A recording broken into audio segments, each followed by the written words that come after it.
So we can just welcome to everybody. I'm really honored and privileged to be joined by Professor Rashid Khalidi, who I don't really think needs to be introduced very much, as the probably world's most preeminent historian of the Palestinian people and the Palestinian national struggle, author most recently of the book The 100 Years War on Palestine. And just about preview of coming attractions. The next week, we're going to be talking to Karen Attiah of the Washington Post and Terrell Starr, basically about kind of Black politics and Israel-Palestine since October 7th.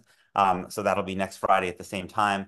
I know we have some people here who are Jewish Currents members, and then some people subscribers to my podcast.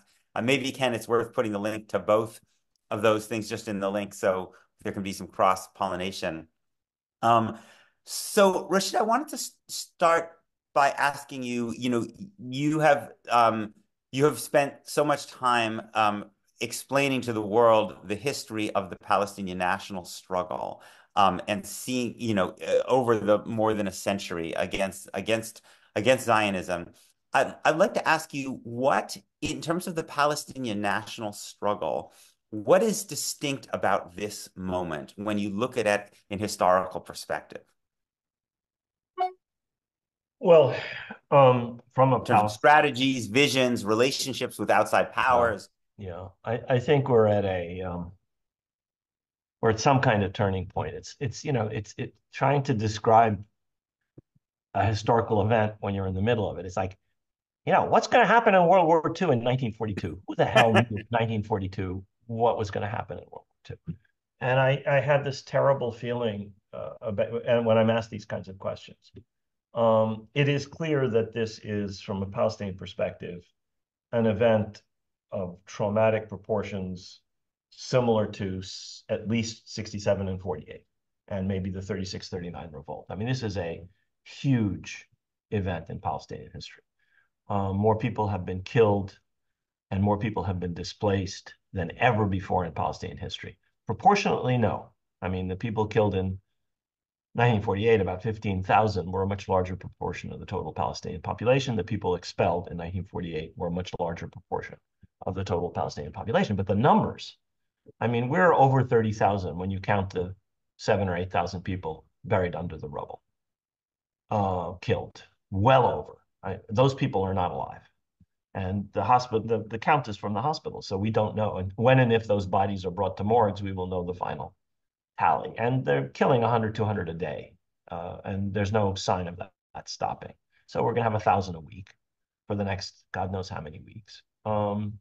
So this is the largest death toll in Palestinian history. This is the largest number of people who are displaced, have been displaced in Palestinian history. And everybody feels this because we see it in a way that nobody could see the Nakba. Nobody could see what happened in 1936, 39. Nobody could see with their eyes what was happening in 1967. You got photographs or occasional flash on television. People are watching this in real time.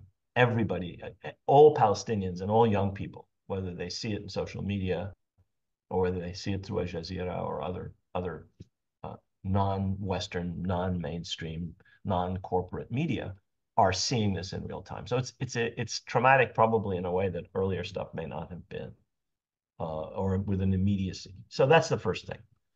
The second thing is it has brought armed resistance, or the idea of armed resistance, right back into the center of a debate where it had been pushed to some extent to the side. I do not know where that goes. I do not know what that means.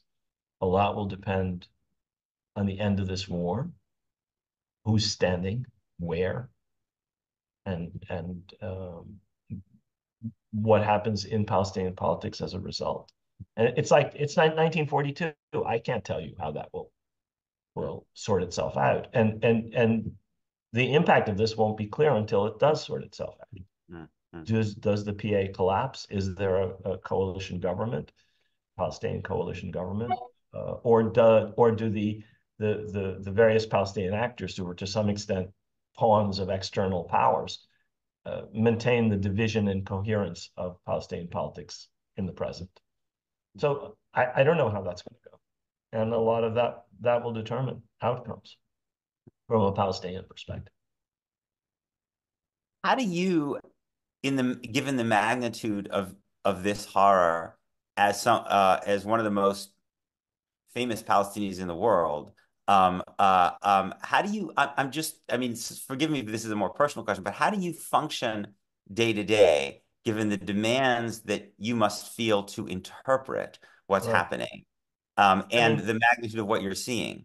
yeah, it's really, really been hard, not as hard as it is for people in Palestine, obviously, but by any means. But I have family. My niece's family is in Gaza. Her in-laws are all in Gaza, and we've been cut off from them for 7 days. So every day we wake up and we ask, "Are they okay?" And we don't know. There's no internet, no phones.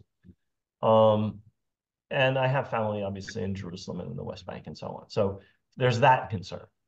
I was I was on a Zoom call with somebody in Ramallah. He said, "I have to go. I have to go." I said, "What's the matter?" He said, "The army's downstairs. We have to get everybody out of the building." And he closed the Zoom call. So, Ramallah, it's just the army. They're not destroying buildings in Ramallah. They are destroying buildings from the air in Jenin and in Nablus and in Tulkarem and in Jericho and in other places. So, so it's hard. I was just looking at the buildings destroyed. The Guardian ran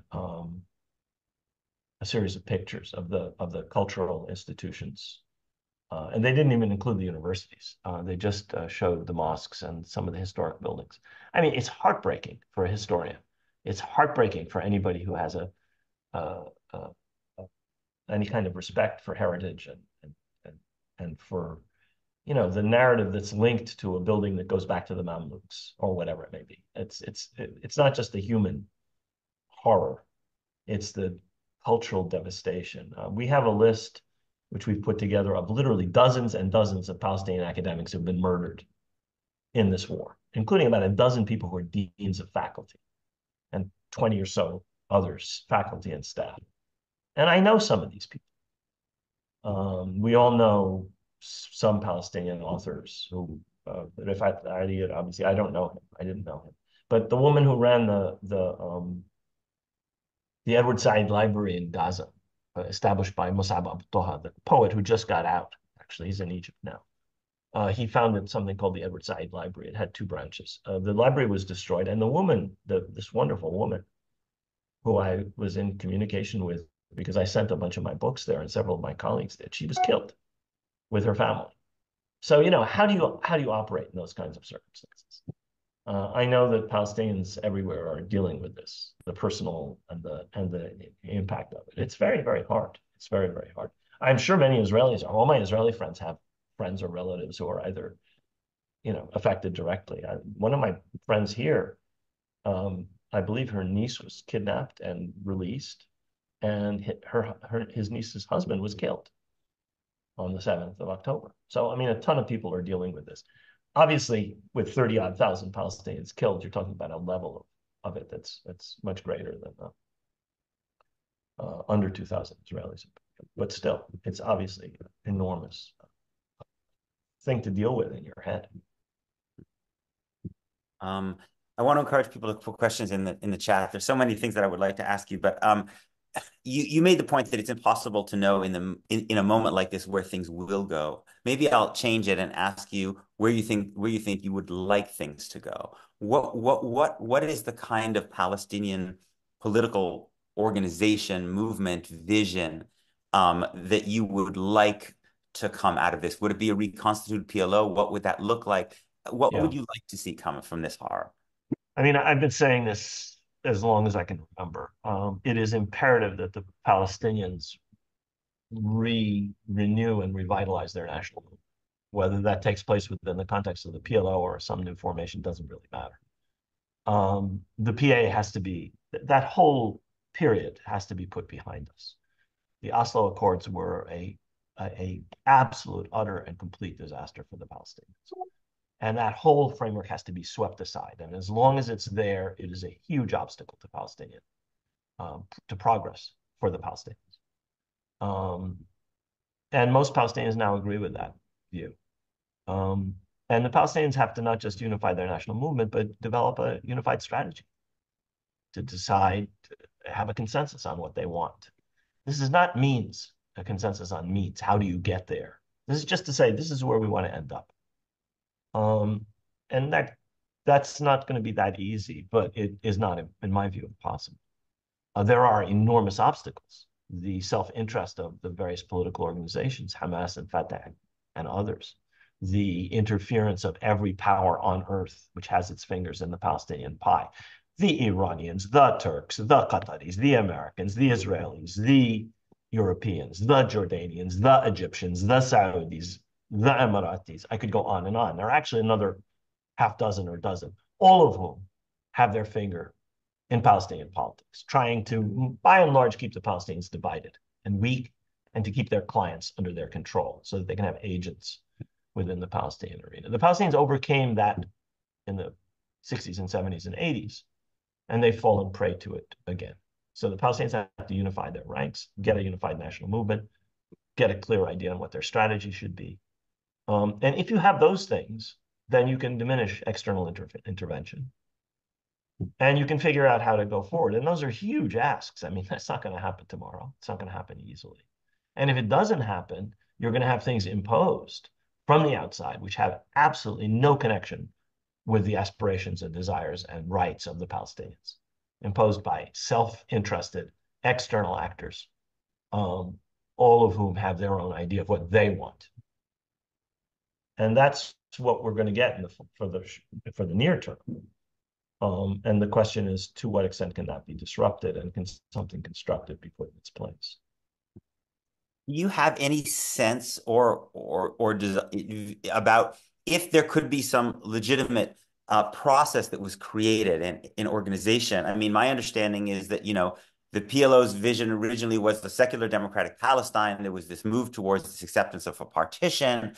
Hamas's view is for some kind of Islamic state. I don't know exactly what they mean by that. Do you have any sense of what you think the next phase of what the Palestinian vision might be? There's this fantasy illusion that Hamas wants an Islamic state. And that's what the original charter said in 1988. Every single person who wrote that charter is dead. So it is as dead as a doornail. I mean, anybody who refers to it is basically engaging in some kind of ridiculous propaganda. What they have tried to say, apparently, with varying voices saying completely different things over the past 20 or so years, is that they will not recognize Israel, but they don't mind if other Palestinians do, and they really want a two-state solution, and I think they want to dominate the Palestinian state. That's my guess as to what they wanted. Now, I think things have actually changed as of the 7th of October, and I will not predict what that change will entail. But I don't know that the people who held those positions, most of whom are outside of Gaza, will have any influence tomorrow in Hamas. I don't know who will. I don't know what the result of this war is going to be in terms of how Hamas is viewed by Gazans or other Palestinians, how the people who may or may not survive in leadership inside Gaza will relate to the people who are outside, if they survive, if Israel doesn't succeed one after another in eliminating. So I can't tell you. I have no idea. I mean, this is it's like you're standing in moving sands. Sinwar and Deif and his brother, and they could all be dead tomorrow, literally tomorrow or today. And the guys in Qatar and Turkey and Beirut could be dead tomorrow. And where Hamas comes out, only God knows in those circumstances. And that's not the only variable. I mean, there's this incredible jockeying going on in Palestinian politics outside of Gaza. And I have absolutely no interest in trying to predict what that may result in. Will there be a technocratic government tacitly supported by the political factions, which could do something? I don't know. Can they possibly agree? I mean, the self-interest of these leaderships they're politicians. I mean, look at this aged, semi-articulate politician clinging to power. And he's a perfect example. I'm talking about our president. He's a perfect example of what a politician is and what a politician does. And then the other one, the orange one on the other side, doesn't want to let go of the fantasy, and he may achieve it, of going back into the White House. These people never leave their chairs unless they're forcibly evicted. And that's true of these leaders, whether they're Hamas leaders or Fatah leaders or whatever other leaders. And there's no process for removing them. I mean, one of the things that we should have is a process to remove these people, get rid of them. An electoral process, obviously. What you mentioned earlier, the new a greater centrality now of the question of armed resistance, Right. and I wanted to know. Obviously, this is a very divisive and subject, and as you know, there's this kind of as traumatic as October 7th was for many Israelis and many Jews, there was also another kind of trauma in the sense that there was a feeling that it was not condemned in the way that many of us would have liked to see it condemned by some Palestinian activists. I know that many Palestinians find the experience of having to be, told they have to condemn Hamas before they can utter a word to be deeply unfair. I would love to know what is the right way, or would you advise people to think about the question of armed resistance in the struggle for Palestinian freedom? I mean, anybody who asked me to condemn Hamas, I would ask them to, before they start that litany, to say, what are we condemning? We're condemning war crimes. Well, who committed more? I mean, if we're committing war crimes, we condemn all war crimes. I don't want to talk about the language of atrocity. I don't even want to myself in this conversation use the word genocide, just war crimes. Mm-hmm, mm-hmm. No, I'm not talking about crimes against humanity. And I think there is genocide. I think there are crimes against war crimes, violation of the principle of proportionality, the principle of intentionality, simple stuff in international humanitarian law. If anybody's asked to condemn Hamas's war crimes, perfectly reasonable request. The questioner should be asked to condemn the war crimes of the other side. Mm-hmm, mm-hmm. I mean, just look at the pictures of the mosques. Look at the pictures of the neighborhoods. Look at there's war crimes. There's manifest evidence of war crimes. So on the one hand, on the other hand. So that's that. As far as I'm concerned, anyway. I've talked about war crimes on both sides, and I have no problem with that. But what's sauce for the goose is sauce for the gander. And we're talking about 30-odd thousand Palestinians slaughtered, of whom how many thousand? 5, 6, 8, 7 may or may not have been carrying weapons at the time they were killed. Israel claims 9,000. Okay, that's less than a third. So we're talking about 25,000 innocent people slaughtered. That's not a war crime? So, I have enormous sympathy for anybody who was a victim on the 7th of, any civilian, certainly unarmed civilian who was a victim on the 7th of October, but the same sympathy and the same attitude towards crimes should be addressed to the other side. Armed resistance. I'm going to put this in a context that some people are going to find highly objectionable. If you look at the history of the violence employed, in particular by Hamas and Islamic Jihad, and by some other Palestinian groups, from the beginning of the Oslo Accords, let's take the 90s, the first Intifada wasn't very violent, until today, you will see that it comes in the context of a systematic shutting of any possible door via any nonviolent means to achieve any Palestinian national aspirations. The structure into which we entered when we went to negotiate in Madrid and Washington preempted the possibility of Palestinian statehood, sovereignty, and independence. It was designed to push it into the indefinite future.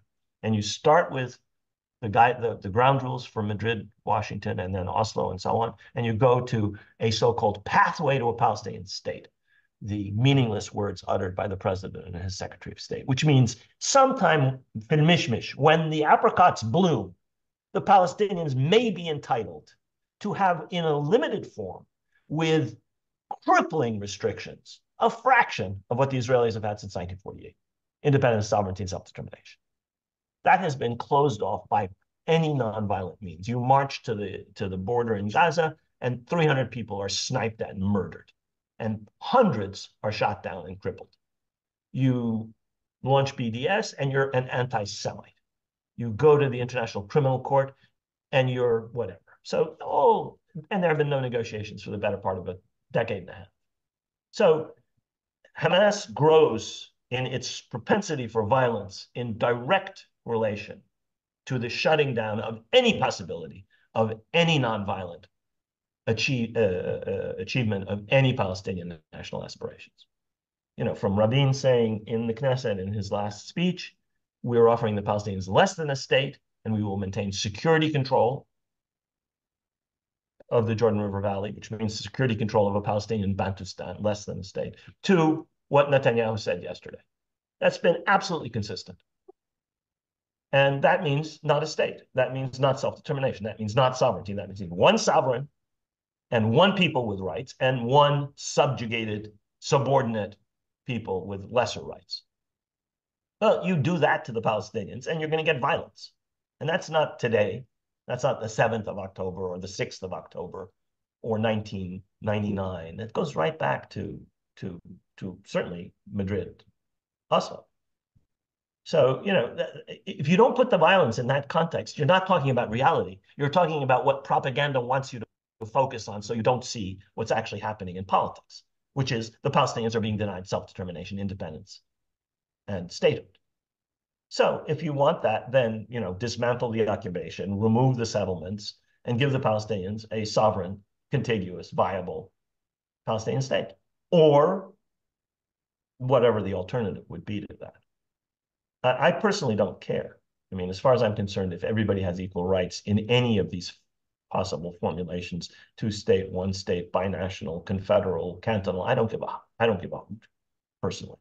But absolutely equal rights. Your mother can come from Brooklyn. My aunt can come from Damascus. No. Okay? You know, I mean, equal rights. Property. Religious, national, whatever. I don't care what framework that is to be established in, or if there's a transition from one framework. I don't really care. Anyway, it'll happen in the time of my grandchildren and my children, not my time, most likely. So I don't, you know, I won't have a voice. But that's the only principle I would stick to. And violence, I mean, I hate to say this, but Ireland would not have been free in 1921, but for a whole hell of a lot of violence. Algeria would not have been free in 1962, but for a whole hell of a lot of violence. South Africa would not have been free without a whole hell of a lot of violence. And you can say it's tragic, it's unfortunate. You can say these involve terrible violations of international humanitarian law, some of which was passed after 1921 or after 1962, some of these laws, which are now on the books as international humanitarian law. But it's true that violence, there would not be a United States of America, for heaven's sakes, if it weren't for violence. Hello? We're in a settler colonial reality, but it's a settler colonial reality which got independence from the mother country through violence. Hello? Every country in Latin America, hello, violence. I mean, I'm not a violent person, but I mean, I'm a historian, and anybody who doesn't see that is a moron. Mm. Sorry, I'm not trying to. Right. But your point is that it's not. We would like to believe that nonviolence is always more effective than violence, but your point is that it's not always the case. Sometimes it is. I mean, in a system of laws, and sometimes in coordination with violence. I mean, the IRA in Ireland, I'm talking about during the Irish War of Independence from 1918 to 1921, employed parliamentary means, it employed diplomatic means, it employed boycotts, it employed all kinds of nonviolent means alongside violence. At the same time, they were assassinating 12 British intelligence officers on one Sunday morning.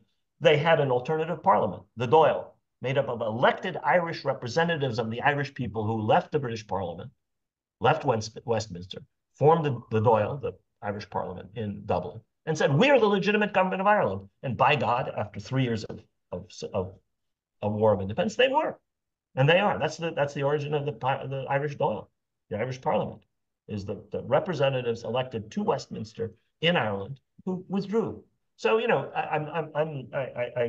there are enormously important political strategies that all of these liberation movements employed alongside violence.